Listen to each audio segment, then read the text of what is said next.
This is Matt with Hologram Electronics, and today we're going to be taking a look at a cool setup I have here with the Microcosm and Digitakt.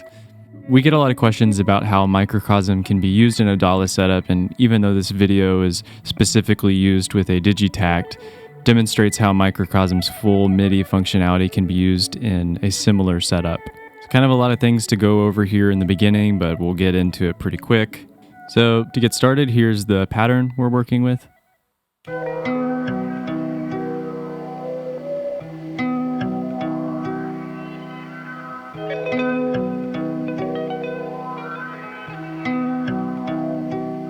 So now let's hear that pattern just very briefly through Microcosm.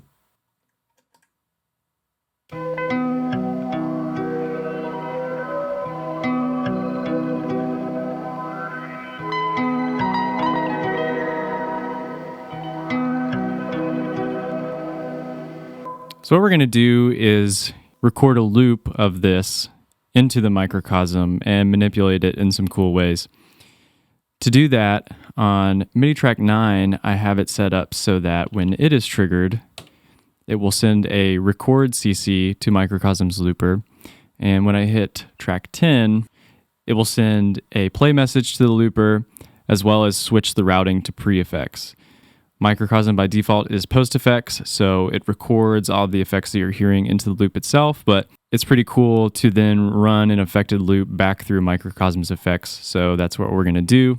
And I just have the looper set to reverse mode too, so whatever loop we're recording will be playing backwards. So to get Microcosm to record on the first step of the sequence and then play on the first step of the sequence the second time around on the sequence, on pattern 10, track 9, the step that sends the record message to Microcosm is only going to play the first time that the sequence plays through.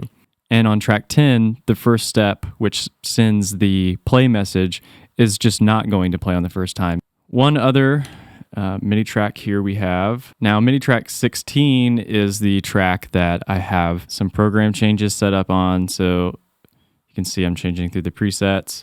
I've got some CCs here too. So this knob here is going to control loop level. This knob here is going to control, I believe, mix. This one here is looper speed. And this one here is the filter.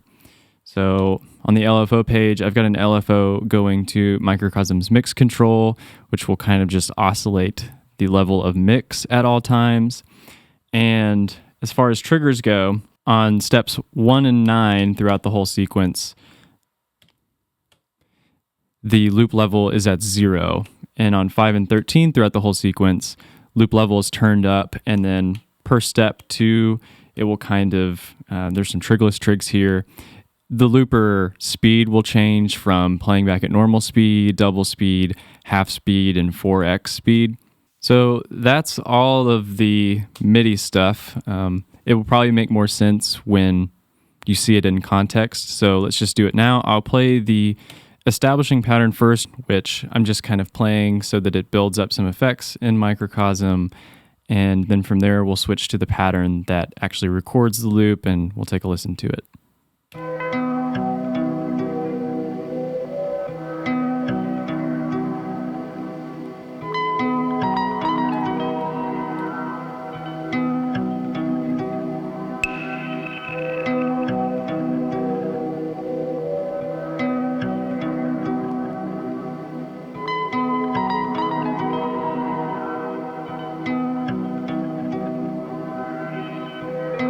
So it's switched to playback now.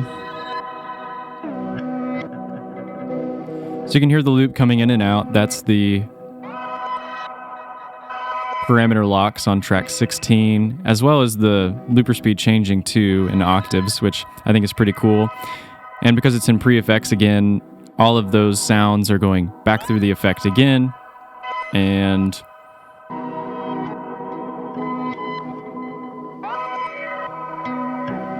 turn the sequence back up. You hear how it all kind of plays together. So what we're going to do now is just kind of go through some different patterns. I'll send some program changes to Microcosm, which will change its presets. And all the while, the same loop behavior is going to be happening even as we're changing presets. So it'll be going through a different preset, and yeah, the sequence itself will be too. So let's check that out.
Anyway, I'm sure that was helpful to to somebody. I've never used the microcosm looper in this setup before, or kind of manipulated the loop controller looper speed through MIDI, and I think the result is pretty cool. So until next time.